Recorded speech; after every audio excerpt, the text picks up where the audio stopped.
Hai, Assalamualaikum warahmatullahi wabarakatuh. Apa khabar semua kawan-kawan? Okey, hari ni Zati nak sharekan dengan kawan-kawan semua berkenaan dengan 9 tabung yang ada di Malaysia.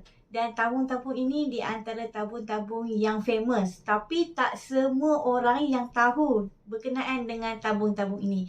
Sebab apa? Ini adalah yang sangat-sangat penting untuk kawan-kawan semua tahu dan mengetahui kelebihan dia. Sebab apa? Bila kita dalam keadaan inflation yang tinggi sekarang ni, simpanan tu kita mesti juga membuat simpanan. Tapi apakah tempat-tempat platform dan simpanan yang anda perlu tahu supaya anda boleh mendapat pulangan yang lebih tinggi? Okey?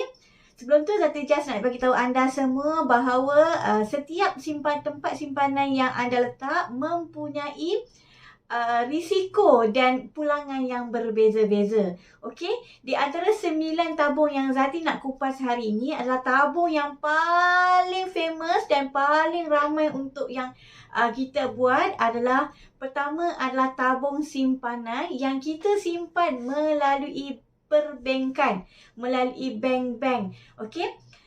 Zati rasa purata dekat sini bila anda sudah berusia remaja, 18 tahun dan ke atas, rata-rata dah ramai mempunyai akaun bank sendiri. Itu akaun bank semasa. Yang mana tujuan dia untuk buat simpanan ke, ada yang dapat beasiswa nak menggunakan akaun bank, ada yang nak guna untuk gaji dan sebagainya. Sebab apa sekarang ni semua menggunakan sistem perbankan bila kita especially orang yang bergaji kan, jadi selalunya gaji akan dibayar melalui bank. Jarang kita nampak dan kita ni pembayaran gaji melalui cash, tapi ada, jumlahnya adalah kurang. Okey, jadi yang pertama adalah simpanan akaun semasa. Bila kita simpan akaun semasa ini, tujuan dia, kemudahan yang kita akan dapat adalah dia bank ni dia akan ada ATM card. Kalau dulu kita mempunyai buku simpanan, tapi hari ini kita cuma ada ATM card sahaja untuk kemudahan kita mengeluarkan duit. Dan kita ada banyak cash deposit. Kalau dulu kita banyak nak simpan duit je, kita kena pergi bank, beratur ke bank. Tapi bukan sekarang. Sekarang kita nak simpan duit, nak transfer duit, semua menggunakan internet banking ataupun menggunakan cash deposit. Betul tak? Jadi anda tak jarang lah, boleh katakan purata mungkin setahun sekali kot anda ke bank. Itu pun kalau anda nak tukar ATM card. Kalau tidak, tak ke bank. Betul tak? Okey, jadi pulangan yang anda akan perolehi daripada akaun simpanan ini adalah kurang daripada 1%. Yang anda akan dapat melalui, tengoklah bergantung kepada berapa total yang anda dah simpan dalam akaun simpanan biasa tu, anda akan dapat hibah dividen lah. Ada yang dapat 10 sen, ada dapat RM1, ada dapat 100, bergantung kepada jumlah simpanan anda. Semakin banyak anda menyimpan, semakin banyaklah anda akan mendapat. Okey? Yang kedua ini adalah simpanan tetap ataupun dia dikenali sebagai fixed deposit, FD.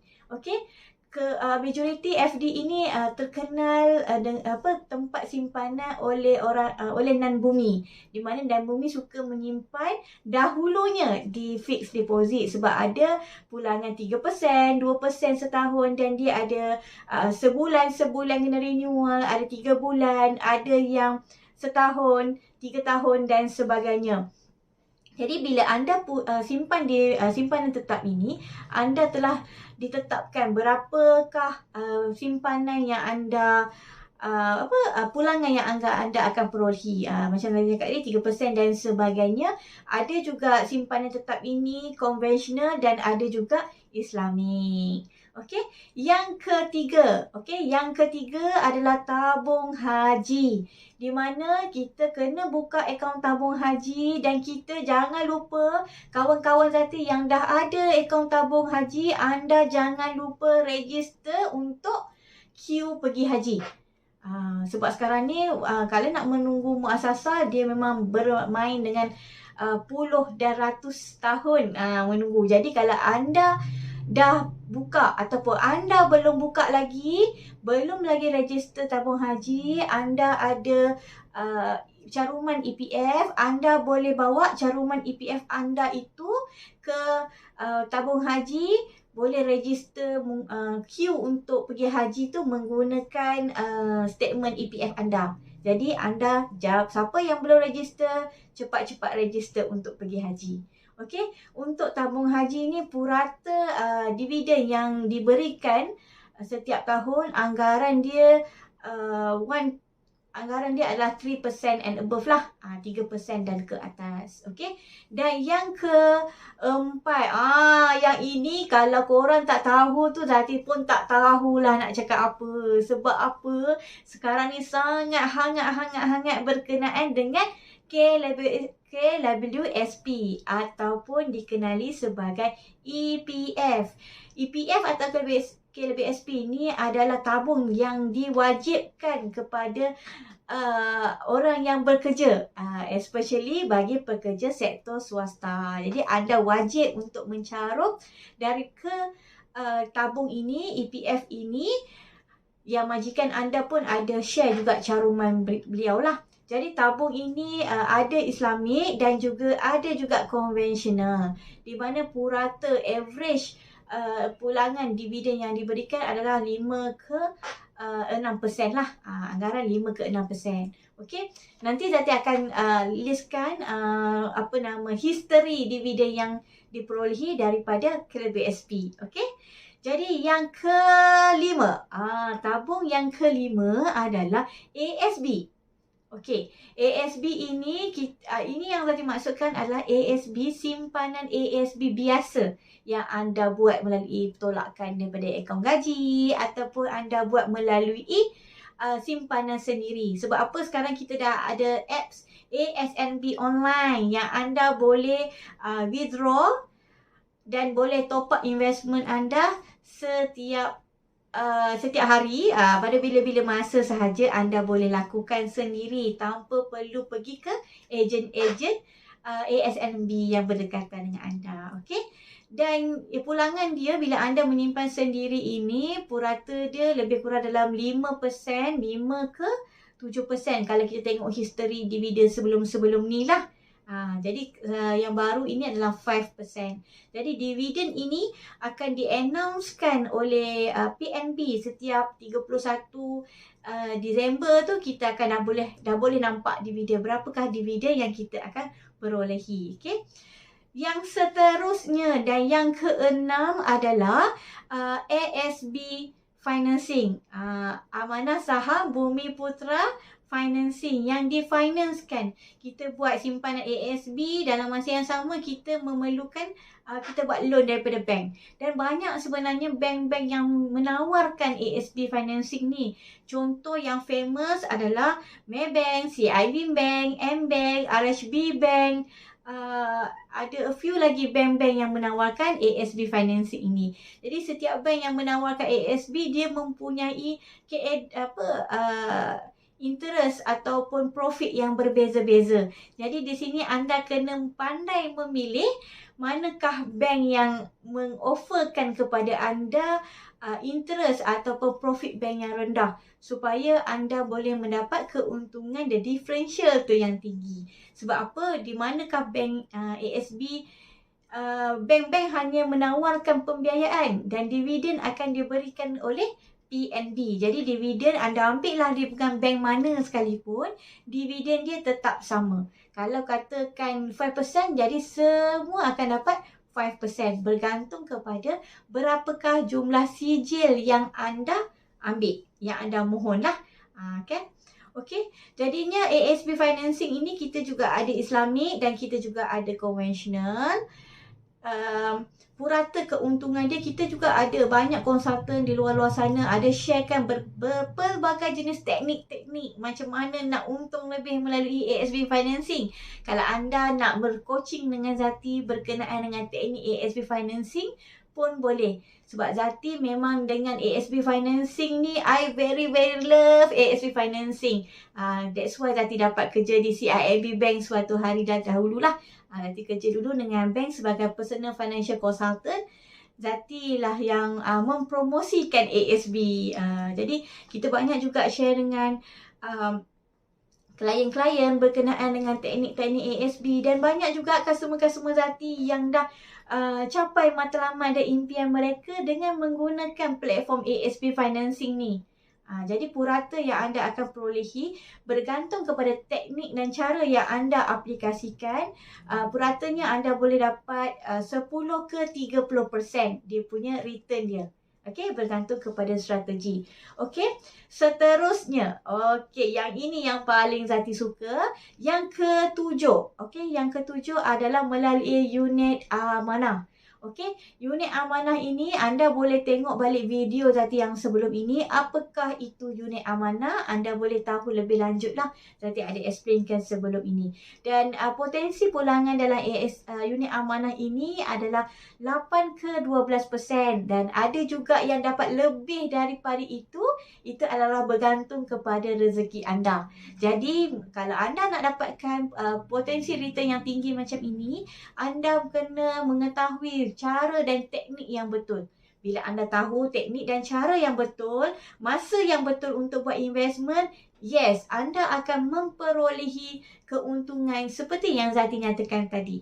Okey, 5 ke 12%. 8 ke 12%.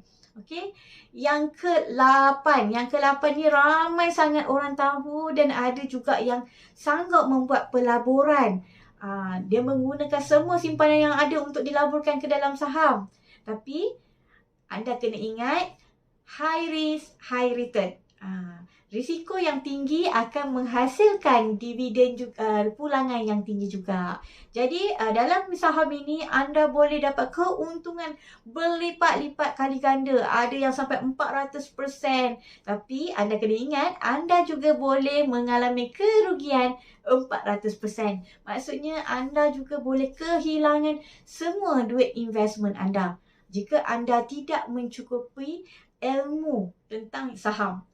Jadi ilmu itu adalah penting.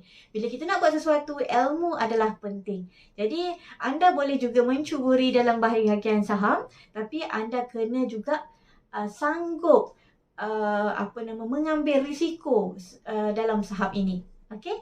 Dan yang ke-9 adalah emas. Okey. Pelaburan dalam emas ini kita ada banyak jenis Ada yang orang suka buat pelaburan emas menggunakan fizikal. Beli cincin, beli gelang. Zati pun suka sebab apa? Bila beli barang-barang kemas ni, kita boleh pakai. Dan kalau kata kita tak nak pakai, kita nak buat rolling. Kebanyakan orang-orang berniaga dia suka beli emas sebab apa? Bila dia nak rolling perniagaan dia akan buat gadaian di Arahnu. Zati juga pernah bekerja di Arahnu. Jadi banyak jugalah ilmu yang Zati pelajari daripada peniaga-peniaga yang membuat gadaian. Jadi ada orang yang kata pergi Arahnu tu adalah orang yang tak ada duit. Tak sebenarnya. Sebab apa? Ramai juga bisnes-bisnes yang kecil, peniaga-peniaga kecil, peniaga-peniaga yang besar menggunakan platform gadaian ini untuk membuat kecairan mudah untuk rolling dia. Sebab dia boleh gadai, dia boleh tebus balik, gadai dan semula dan sebagainya. Okey, dan potensi untuk emas juga boleh dapat 10% dan ke atas, bergantung juga kepada masa yang anda perlukan dan juga harga yang anda beli. Ada juga orang buat buat pembelian dalam bentuk GDA, Gold Investment Account, GIA, Gold Investment Account. Ada juga pegangan bentuk fizikal, gold bar dan sebagainya. Jadi ini adalah platform-platform simpanan-simpanan yang ada dekat Malaysia ini yang famous.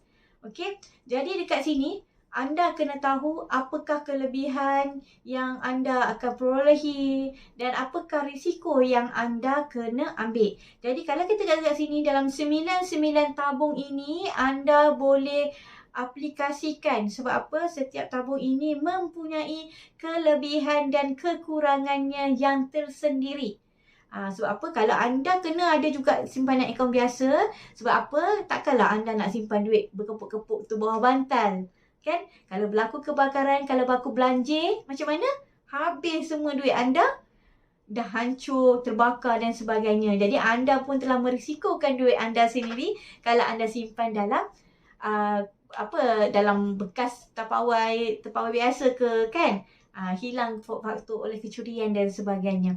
Jadi anda perlu ada akaun simpanan ni, anda boleh buka dengan mana-mana bank yang anda dekat dengan anda lah, sebab memerlukan kemudahan untuk aplikasi internet, kemudahan ATM machine dan sebagainya.